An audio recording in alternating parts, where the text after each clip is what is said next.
Bonjour à tous et à toutes et merci d'être encore aussi nombreux. On est en fin de journée et j'espère que je vais faire un exposé assez vivant. Et puis merci pour ta présentation, René. Donc ce projet innovant encore aujourd'hui a été porté par une équipe de professionnels engagés, le soutien de la IPSH, les familles, les élus, sans lesquels il n'aurait pas vu le jour. L'accord de collaboration avec le zoo de Pont-Scorff a aussi permis à ce projet de se réaliser.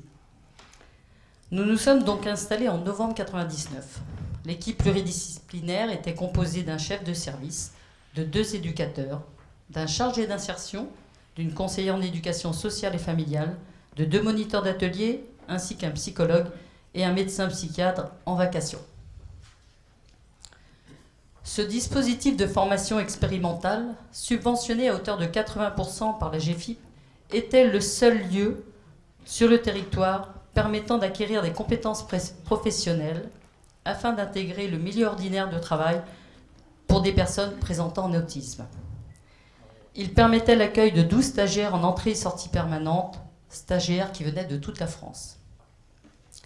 L'accompagnement professionnel s'organisait autour de 3 modules de 6 mois maximum.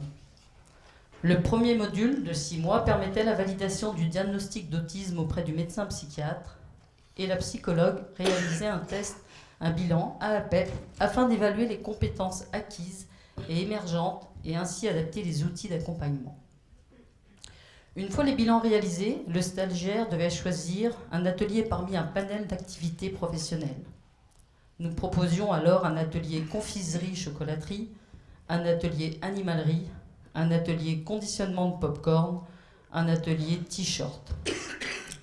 Au cours de ces 6 mois, la plupart découvraient le monde du travail, tout en bénéficiant d'un accompagnement d'une prise en charge globale, c'est-à-dire professionnelle, mais aussi le versant social. L'approche pédagogique était basée sur la structuration du temps et de l'espace. À la fin de ces 6 mois, une commission composée du médecin psychiatre, de la chargée d'insertion, d'un représentant de la maison de l'autonomie, un membre du zoo et le stagiaire décidaient de la poursuite du projet de formation ou d'une autre solution plus adaptée. Si le projet se poursuivait, le deuxième module de formation permettait aux stagiaires de s'expérimenter sur tous les ateliers. Des outils de soutien aux apprentissages étaient alors mis en place. Les stagiaires pouvaient alors choisir d'effectuer un stage dans une autre structure afin d'affiner leur projet professionnel. À la fin du module, la commission statuait sur l'orientation professionnelle préconisée, milieu ordinaire, entreprise adaptée, ESAT, reprise de scolarité ou autre. Au cours du dernier module, les référents accompagnaient les projets d'intégration en fonction de la préconisation. Cette démarche initiale, centrée sur l'acquisition de compétences professionnelles, était complétée d'un accompagnement à l'intégration sociale. En 2004, ce dispositif ayant fait ses preuves, il a cessé d'être expérimental. Il avait répondu à des besoins de formation et d'insertion professionnelle des personnes présentant un autisme. La transformation d'un dispositif de formation en ESAT prouve que l'accès au monde du travail est possible. Nous avons alors pris, durant ces 5 années, la mesure des spécificités de l'accompagnement de ces personnes. L'apprentissage professionnel est dorénavant vu comme une des facettes du développement des compétences sociales. Le support activité de travail a pour finalité le développement et la consolidation de la capacité à être dans la ville avec une qualité de vie et une autonomie optimale. L'ESAT Le Chalet est une structure médico-sociale de la mutualité 2956 qui est rattachée à l'ESAT de Guidel, dont Madame Fréhou est la directrice. La structure possède un agrément pour accueillir 15 travailleurs. L'équipe est composée de 2 moniteurs d'atelier, d'un opérateur, d'une éducatrice spécialisée présente 2 jours par semaine, d'un médecin psychiatre présent 1 fois par trimestre. Ils ont tous une orientation ESAT validée par la Maison de l'Autonomie et un diagnostic d'autisme posé ou en cours. Les travailleurs réalisent une prestation de service pour le parc zoologique de Pont-Scorff. Elle est effectuée du lundi au samedi. Aujourd'hui, 10 personnes travaillent sur le site et 5 autres ont fait le choix d'intégrer, après quelques années passées au chalet, les ZAD de Guidel. Elles effectuent alors des activités diverses, conditionnement, assemblage de sommiers et de cagettes. Le temps de travail est modulé en fonction des besoins de chacun. La structure ne dispose pas d'hébergement, ce qui laisse entendre que la personne est en capacité de vivre en appartement autonome avec une aide ponctuelle. Sur la structure du chalet, 9 personnes vivent aujourd'hui en appartement autonome, une personne réside toujours en foyer de jeunes travailleurs. Les 5 travailleurs du site de Guidel sont soit en appartement autonome, soit en famille. Tous bénéficient d'un temps d'accompagnement, service d'accompagnement à la vie sociale, auquel se greffent des fois des aides extérieures si nécessaire, aide pour le ménage, aide pour la confection de repas, etc., etc. La moyenne d'âge des personnes accueillies en 2015 a baissé. Elle était de 35 ans en 2014, elle est de 29 ans aujourd'hui. Cela s'explique par l'accueil de travailleurs de plus en plus jeunes et le départ d'anciens vers d'autres horizons, comme le milieu ordinaire ou d'autres ESAT, permettant d'expérimenter d'autres centres d'intérêt. Ces chiffres montrent que le chalet joue son rôle de dispositif d'aide à l'insertion professionnelle et reste un tremplin dans le parcours de certains. Les dernières arrivées ont pour la plupart effectué des stages en milieu ordinaire. Pour 80% d'entre eux, ils ont suivi une scolarité classique ou adaptée et se retrouvent quelquefois sans solution à la sortie du cursus scolaire ou font des choix par défaut du fait d'une méconnaissance du handicap. Le dernier exemple en date, un jeune en lycée professionnel horticole qui se voit refuser un stage en espace vert dans une entreprise du milieu ordinaire du fait de son diagnostic, car l'utilisation d'outils lui a été interdite par le proviseur. Il se retourne donc vers une structure de travail protégée qui lui permet de faire un stage et de valider son année scolaire. Pour les nouveaux entrants, le diagnostic a été posé en amont de leur admission, ce qui n'était pas le cas en 1999. Ils découvrent en arrivant au chalet un support d'activité adapté à leurs besoins. Outre les prérequis indispensables déjà évoqués permettant d'intégrer le chalet, d'autres sont nécessaires, comme posséder une autonomie d'hébergement pour ceux qui ne sont pas en famille. En effet, le chalet n'a pas de lieu d'accueil intermédiaire entre la famille et l'autonomie sociale. Posséder une autonomie dans les transports pour effectuer des trajets domicile-travail. Posséder un intérêt spécifique pour le monde animalier et ne pas avoir de contre-indications physiques majeures du fait des tâches à réaliser. Nous arrivons au constat que l'insertion par le travail contribue à une meilleure estime de soi et donne du sens à la vie de chacune des personnes accueillies sur la structure. Par la qualité du travail que fournit chacune d'entre elles, par le courage dont elles font preuve, par leur volonté de ne pas décevoir, elles nous démontrent au quotidien l'importance du travail et sa pertinence pour avancer dans leur vie de tous les jours. L'évolution au sein de la structure est constante si l'accompagnement est adapté aux particularités de chaque personne. Les progrès sont alors notables avec le temps. Le support travail permet à chaque personne, à son rythme, d'appréhender son handicap et les altérations qui en découlent. Prendre en compte les particularités permet de proposer un accompagnement éducatif, pédagogique et thérapeutique adapté. Les altérations identifiées sont la communication interactive. Pour un grand nombre de personnes avec autisme, l'adaptation à des échanges spontanés est complexe. Par exemple, X nous raconte que certains jours, il guette l'allée centrale qui mène au chalet afin d'éviter la rencontre avec les soigneurs du parc.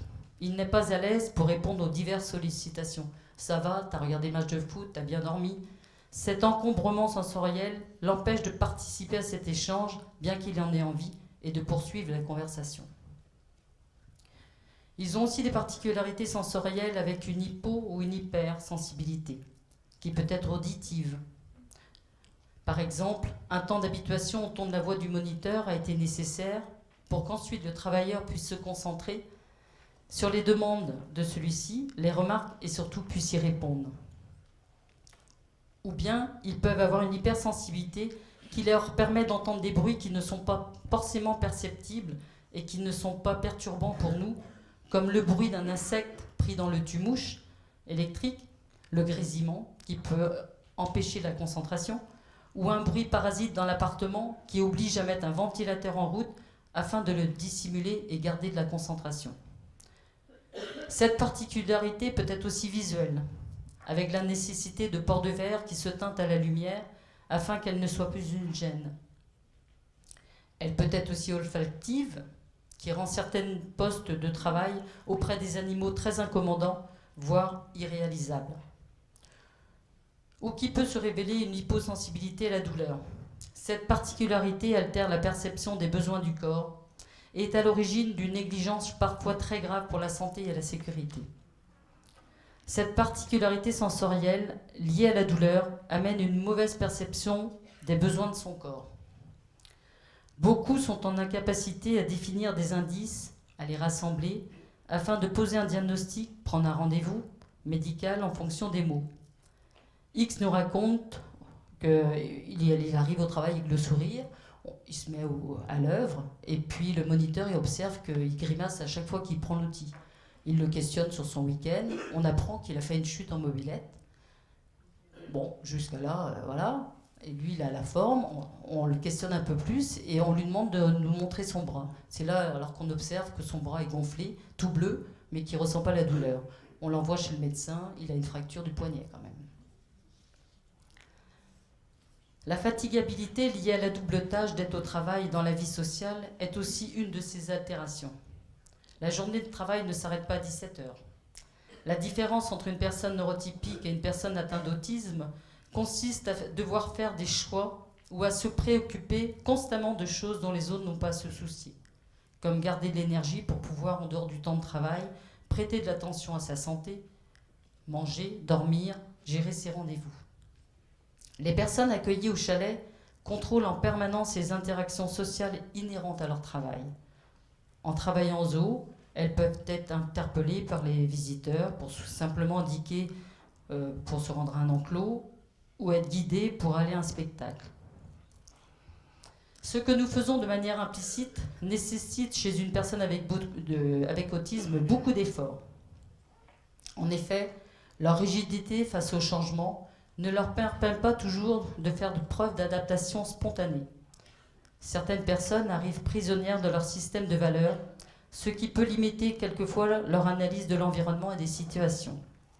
Exemple, pendant plusieurs années, les travailleurs de l'ESAT possédaient les clés pour aller à leur travail et se mettre en œuvre.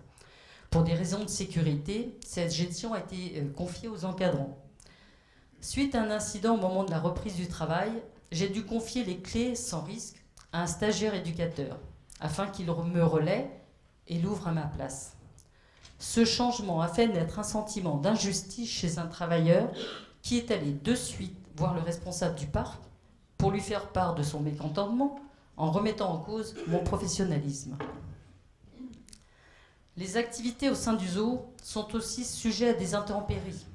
Les encadrants disposent d'un talkie-walkie qui permet de communiquer avec les soigneurs du parc et aménager et réaménager l'emploi du temps en fonction des demandes du zoo.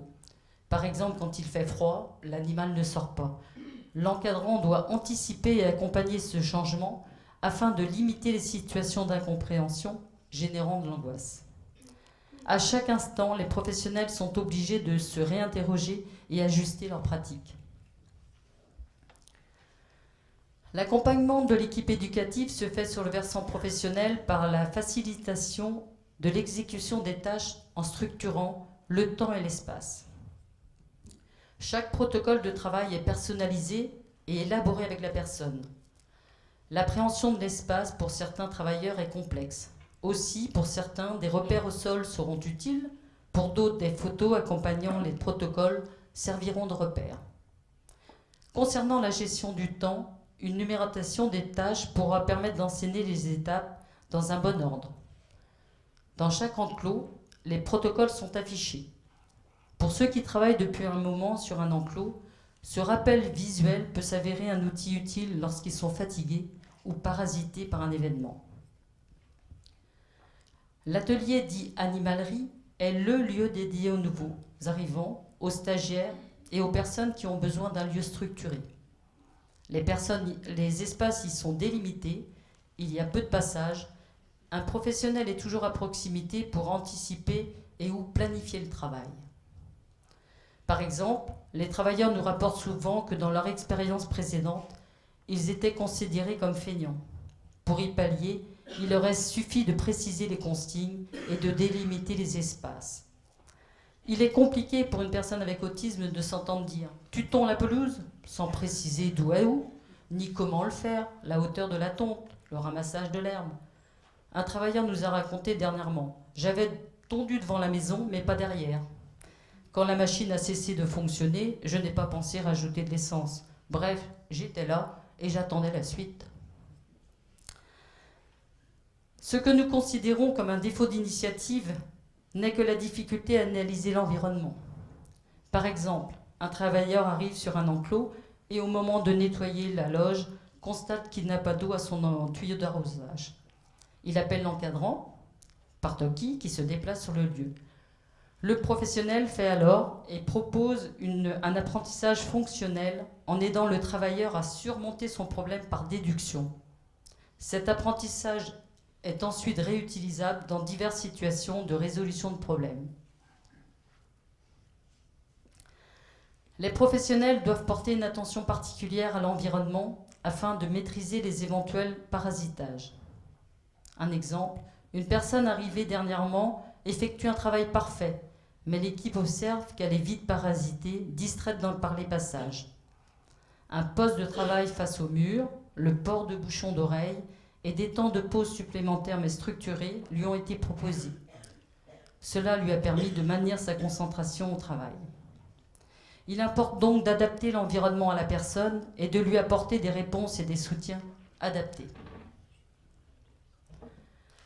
Les professionnels doivent prendre en compte la fatigue et ainsi veiller à dédier des espaces de repos et ou à ménager les emplois du temps. Certaines personnes montrent des cycles de fatigue après le repas et encore plus en fin de semaine. Il faut donc veiller, à minima, à ce que les personnes puissent s'isoler dans un lieu calme. La fatigue les rend beaucoup moins tolérants et très sensibles. Un exemple, le cri des enfants qui jouent dans les allées du parc peuvent les incommoder. Il est arrivé qu'un travailleur interpelle les parents pour demander à ce qu'ils fassent taire leurs enfants. Les états de souffrance ou de malaise d'origine somatique méconnus, donc négligés, sont la cause principale de difficultés de comportement qui peuvent mettre en échec la vie sociale des personnes. Une attention est accordée aux compétences sociales visant à la protection de la santé physique des personnes accueillies. Les professionnels du chalet facilitent le traitement de l'information par un environnement constitué de repères stables et visuels, en structurant leur journée de travail.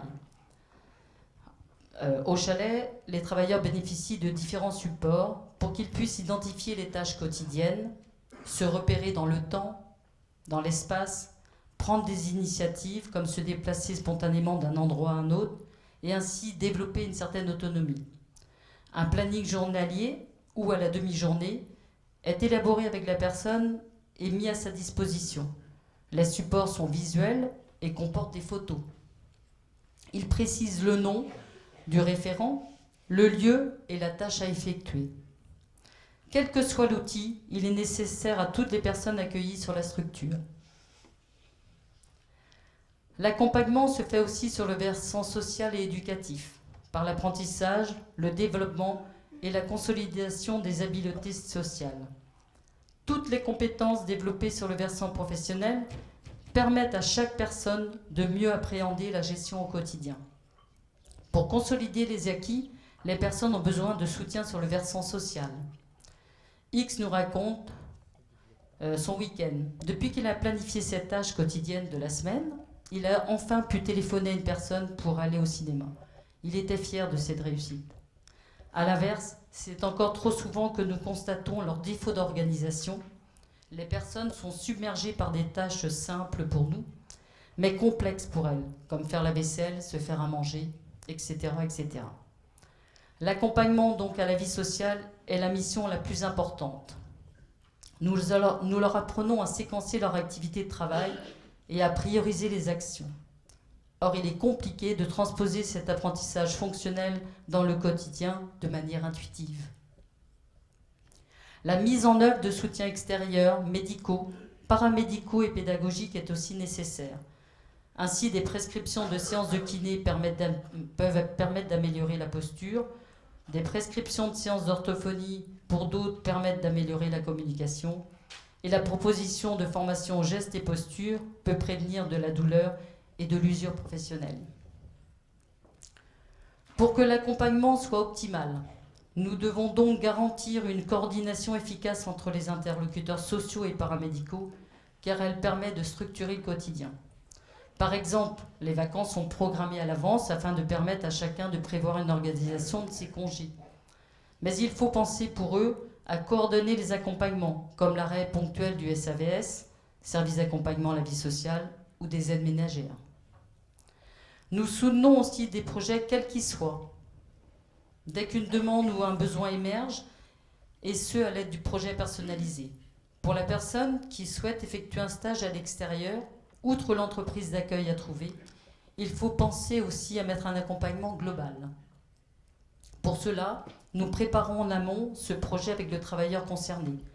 Nous faisons ensemble la liste des affaires à emporter, le repérage des commerces de proximité, la liste des courses, la planification des menus, le repérage des moyens de transport, les horaires, la transmission des numéros de téléphone, etc., etc. C'est très important d'impliquer la personne afin de l'aider à prendre conscience de ce que cela demande et de poser une organisation qui va lui permettre de se projeter sans générer beaucoup d'anxiété. Il n'y a pas une manière d'accompagner, mais il y a autant de façons d'accompagner que des personnes accueillies sur la structure. Nous faisons le constat que le temps permet à chacun de s'inscrire dans un projet professionnel ou social, mais aussi d'établir une relation de confiance nécessaire à cet accompagnement. Tous les outils d'aide à la réalisation des tâches doivent être pensés en collaboration pour être efficaces. Les difficultés propres à l'autisme persistent toute la vie et l'accompagnement doit donc les prendre en compte. Depuis l'ouverture de cette structure, l'équipe constate que ce ne sont pas tant les apprentissages professionnels qui posent des difficultés aux personnes accueillies, mais davantage des efforts cumulés que demandent les interactions sociales et les initiatives qui en découlent. Nous ne devons pas négliger de porter une attention particulière à la dimension de la santé des personnes accueillies et garantir ainsi leur intégrité physique parce qu'elle n'est pas une préoccupation majeure pour elles. En effet, nous avons comme exemple l'éloignement d'une personne du contexte professionnel du fait d'un déni de ses difficultés de santé et à les prendre en compte, qui amène de ce fait une incapacité à travailler et une mise en danger pour cette personne. Les apprentissages professionnels ne posent pas en général de soucis. Un ESAT est bien un lieu d'aide par le travail. Le support travail est un espace d'évaluation, d'expérimentation et de perfectionnement des compétences sociales, utiles dans tous les moments de la vie. L'équipe du chalet propose des aménagements, des organisations et des moyens adaptés pour répondre aux besoins des personnes que nous accueillons sur la base d'arguments éprouvés. Au-delà des apprentissages professionnels et de leur évaluation, nous aidons à développer des compétences sociales qui permettent de réguler le quotidien.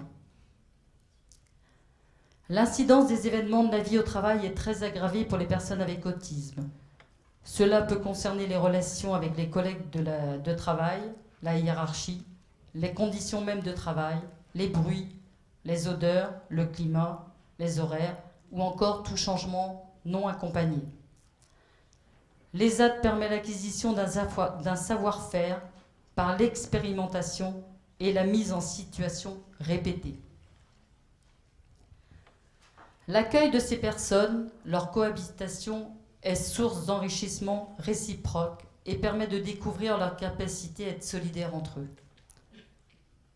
Le travail à leur contact a permis aux professionnels de réajuster leurs pratiques, de s'enrichir et de faire évoluer le regard porté sur l'autisme. Ces 15 années de cheminement nous permettent aujourd'hui de faire émerger des besoins. En effet, le besoin se fait pressant d'un lieu d'hébergement permettant d'accueillir des stagiaires et de faire des apprentissages fonctionnels de la gestion du quotidien. De même, l'offre d'un panel d'activités techniques élargies est indispensable pour répondre aux compétences maîtrisées par certaines personnes, comme la comptabilité, l'informatique, la saisie des données, etc., etc. Nous restons encore trop souvent sur une représentation déficitaire des tâches susceptibles d'être proposées aux personnes que nous accueillons. Or, la passion, les connaissances que les personnes accueillies sur le chalet possèdent sont moteurs à leur intégration professionnelle. Nous avons aussi mis en avant la nécessité d'un dispositif médico-social à même de suivre avec souplesse et réactivité les évolutions des personnes accueillies au chalet. Or, ces dispositifs de proximité restent encore un peu, malheureusement, peu nombreux, mais indispensables pour aider à intégrer un ESAT ou à se maintenir dans l'emploi. La création d'un SAVS renforcé, d'une unité de travail à temps partiel au sein d'un ESAT, d'un SAMSATED prend aujourd'hui encore tout son sens. Pour cela, il faut développer puis maintenir un travail de coopération et de transversabilité avec des structures spécifiques déjà existantes, comme par exemple une maison d'accueil spécialisée qui pourrait permettre d'accueillir des stagiaires et de faire une évaluation des besoins en termes d'accompagnement social, mais aussi de servir de structure relais pour les parents. Ou encore la possibilité de faire passer un AAPEP par du personnel formé d'une autre structure.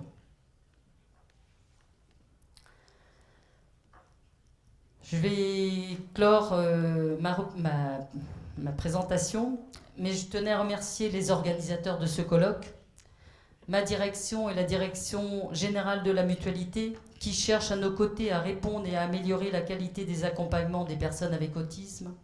Et surtout, un grand merci aux personnes du chalet, sans qui nous ne serions pas là aujourd'hui. Justement, 2 personnes m'ont demandé si je pouvais faire part de citations. Et donc, la première citation d'une personne, c'est « J'aime être seul, mais je n'aime pas être tout seul ». Et la deuxième citation, qui est aussi importante, « Ce n'est pas grave de tomber, ce qui est important, c'est la vitesse à laquelle on se relève ». Voilà, je vous remercie pour l'attention et puis j'espère avoir apporté ma contribution à cette journée.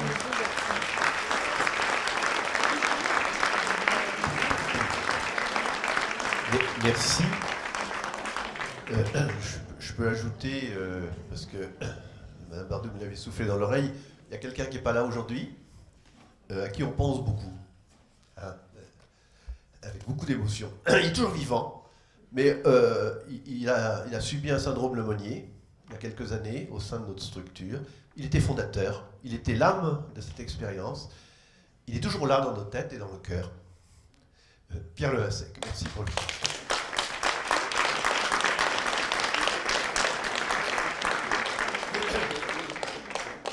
Ça ne nous interdit pas de passer aux questions. Madame Bardouille, merci pour votre intervention.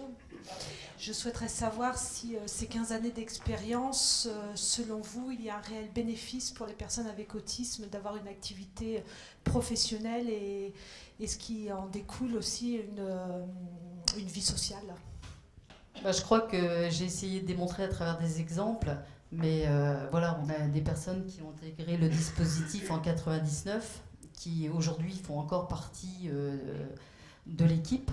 Et on voit le bénéfice être au travail, bien sûr, parce que l'épanouissement, tout ce qu'on peut leur dire, parce qu'ils montrent du courage, mais des compétences tous les jours.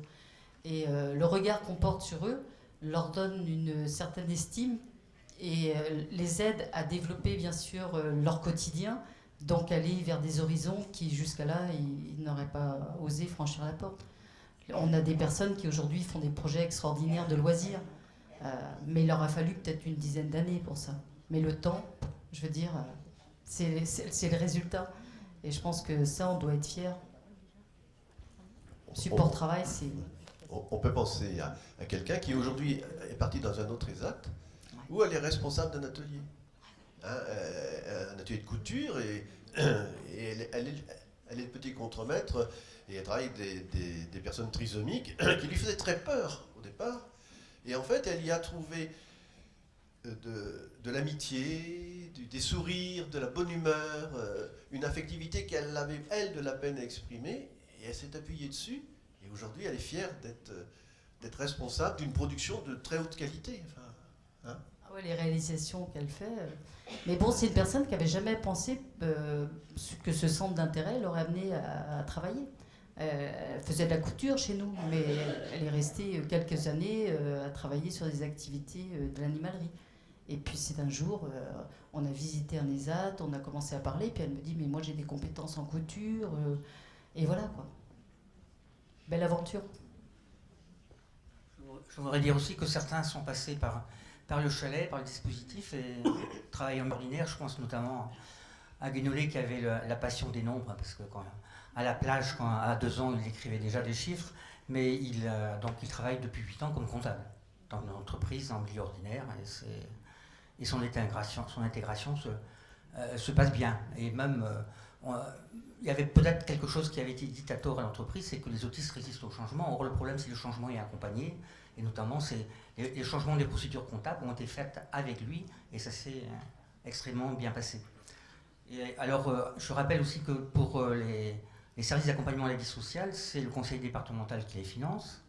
C'est que je pense que pour les autistes, je ne pense pas que le fait d'être autiste, ça donne l'envie nécessairement de vivre en collectivité, dans les foyers de vie, dans les foyers d'hébergement. Et je pense qu'il faut développer des formules d'habitat regroupé, parce que d'abord, en plus, c'est par l'inclusion dans la société que c'est en plus le plus facile. Hein. C'est dans les dispositifs de droit commun que c'est le plus facile de développer l'inclusion, et que dans le cadre du 3e plan autisme, l'ARS a un financement pour 76 places de SAMSA TED en Bretagne. Alors pour l'instant, on n'en entend pas parler, hein, et le 3e plan va bientôt se terminer, et je pense qu'on va être obligé de relancer effectivement l'ARS pour que soient créées ces places-là sans tarder, parce qu'elles sont nécessaires pour l'inclusion des personnes autistes en milieu ordinaire.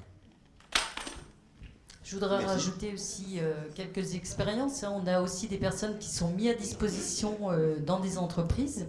Quand on parlait de job coaching, c'est bon, c'est prétentieux, mais on va aussi dans l'entreprise. René aussi nous accompagne pour faire de la sensibilisation, pour reprendre les situations qui ont été difficiles et puis essayer de trouver des solutions ensemble. Et la personne à qui je pense, elle est rentrée dans le dispositif en 2001. Donc à l'époque, il ne fallait pas avoir l'orientation pour entrer en ESAT. Et cette personne avait une orientation au foyer de vie. Aujourd'hui, je peux vous dire qu'elle travaille en EHPAD. Elle est travaille en cuisine, voilà, hein, et les tâches qu'elle effectue sont de qualité. Quand vous verriez cette personne dans son environnement de travail, je dis que c'est un bon parcours. Mais c'est elle, c'est la personne qui a vraiment fait son parcours par tout ce qu'elle a montré, les compétences, mais toute l'organisation qui a été en amont proposée, bien sûr. Je voulais savoir, donc je suis maman d'un enfant autiste typique, donc ni Asperger ni haut niveau, de 14 ans. Je voulais savoir si vous n'accueillez que des Asperger, parce que le titre c'est autisme au pluriel, on a parlé quasiment que des Asperger. Or l'autisme c'est bien d'autres choses que ça. Et des autistes typiques peuvent aussi accéder à l'emploi, enfin moi j'en suis convaincue. Et mes autres casquettes me permettent de le penser. Donc voilà, je voulais savoir si vous élargissez votre public à d'autres profils que des Asperger. Oui, oui, bien sûr. René, vas-y. Oui, on accueille des personnes. Donc, s'il y a un intérêt, s'il y a un minimum de disponibilité, si le contact, les essais sont positifs, hein, pourquoi pas. C'est-à-dire, vous savez, c'est important pour des scientifiques Asperger, haut niveau, machin. Bon. Dans la vie courante, c'est pas très important. Et puis, on a le cas de personnes qu'on accueille, qu'on nous envoie en disant qu'ils sont autistes. Ils ont eu un diagnostic dans un CRA incompétent, et on s'aperçoit, c'est réel, on s'aperçoit qu'ils ont un bon TDAH, une hyperactivité, un trouble de l'attention. À partir du moment où on met en place les traitements qui conviennent pour ça, tout d'un coup, il n'y a plus question d'autisme.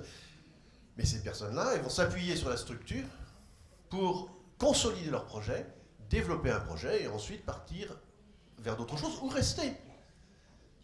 Ou rester, parce que l'intérêt du chalet, c'est pas une île au milieu de l'océan. C'est un travail qui s'est centré sur les personnes avec de l'autisme et qui a vocation à diffuser dans Guidel, c'est combien de places, Annette ? 75 places. Il y a 15 places autisme. Et donc, on s'est aperçu que le fait que le chalet existe, quand il y a eu des problèmes techniques qui se sont posés, qu'il a fallu que des gens aillent à Guidel, parce qu'ils ne supportaient plus les animaux, parce qu'il n'y avait plus de place pour eux du point de vue pratique, ça a obligé les professionnels de l'autre ESAT à s'interroger. Et on s'est aperçu qu'ils étaient capables tout à fait de devenir compétents eux aussi, de devenir sensibles aux besoins des personnes avec autisme. Donc, et le but, il est là aussi. Le but, il est autour d'une démarche. C'était il y a 17 ans bientôt. Hein. Donc, il ne faut pas cracher sur les ESAT, il ne faut pas cracher sur le médico-social. Il faut que le médico-social fasse des efforts parce qu'il est loin d'être au niveau pour ce qui concerne l'accueil des personnes avec autisme. Et s'il faut passer par là, pourquoi pas, si c'est pas une fin en soi, hein, si c'est un tremplin. Moi, j'ai souvenir d'un enfant que j'ai connu à 4 ans.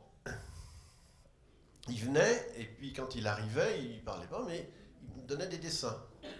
Et il avait dessiné en perspective tous les tunnels, tous les ponts sous lesquels il était passé en voiture avec ses parents. Il venait de Quimper, à Nantes. Bon, il était en IME. Il était en IME. Puis, il avait bien un petit défaut d'élocution, mais il parlait. Il parlait bien, il avait des idées. À 8 ans, on a réussi, il a fallu 3 ans de bagarre, on a réussi à ce qu'il rentre dans une clisse. Au bout de 3 semaines, il est passé de clisse en CM2. On a décidé, en accord avec lui et avec la famille, qu'il reste une 2e année en CM2 pour apprendre à gérer les facteurs sociaux. Aujourd'hui, à Brest, il est en train de finir une maîtrise de je ne sais plus quoi. Enfin, il s'occupe, il est passionné par les transports, etc. Voilà. Hein. Donc, l'important, c'est que toutes les structures, quand elles existent, elles ne soient pas en train de dire voilà notre modèle, et puis on va faire ça éternellement. Nous accueillons des personnes, et nous allons ajuster nos pratiques aux besoins de ces personnes, et il faut essayer de faire avancer les idées. Mais c'est à la mode. Hein. Alors, il y a des personnes, alors il y a des problèmes spécifiques. Il y a des problèmes spécifiques, c'est-à-dire lorsqu'on s'adresse à une... Enfin, on ne peut pas entrer dans le détail, on n'a pas le temps de tout faire, mais on a des personnes. Et en fonction des problèmes spécifiques de cette personne, il faut trouver les aides, les dispositifs, les accompagnements qui vont permettre d'avancer. Et aujourd'hui, quand on parle d'autisme, c'est plus quelque chose de fermé. Ah, mais là, vous parlez d'Asperger, en fait. C'est pour ça qu'elle vous posait la question. Là, oui, oui. Mais parce que, au départ, quand en 99, ça s'est ouvert, bah, c'était le seul point de repère théorique qu'on pouvait avoir. C'est vrai que moi, personnellement, je ne m'encombre pas trop de dire c'est Asperger au haut niveau. On va parler de personne. Mais effectivement, il faut bien qu'on parte d'un point de vue. Il n'y a pas que des Asperger, depuis toujours, il n'y a pas eu que des Asperger. Non. Donc on ne peut pas dire de parler que d'autisme Asperger. Non, mais ça a été le thème qui a focalisé la journée. Voilà. Oui, sachant qu'on accueille effectivement des autistes, pas forcément tous diagnostiqués Asperger, je rassure les familles. Après, on a bien expliqué dans l'exposé, c'est qu'il faut qu'ils aient des centres d'intérêt, on en a parlé pendant toute la journée, et que là, les limites du zoo, c'est d'offrir du soin animalier. Faut aimer les animaux, faut aimer travailler dehors, c'est physique. Voilà, c'est pour ça aussi que comme on a été identifié par cette structure expérimentale, on amène justement, on a été identifié avec ce savoir-faire que Cathy a présenté, justement sur l'accompagnement de ces personnes. Et du coup, on propose aussi un accompagnement sur le site de Guidel qui diversifie les activités. Et c'est une possibilité parce que c'est du conditionnement, de la sous-traitance et des ateliers de bois. Et on a une autre formule, c'est la mise à disposition qui ouvre aussi des portes vers le milieu ordinaire. L'idée, c'est, on est repéré comme accueillant des personnes présentant ce diagnostic. Après, c'est trouver la solution. Et ça, c'est effectivement un combat qui est de tous les jours. Merci Anne. Oui.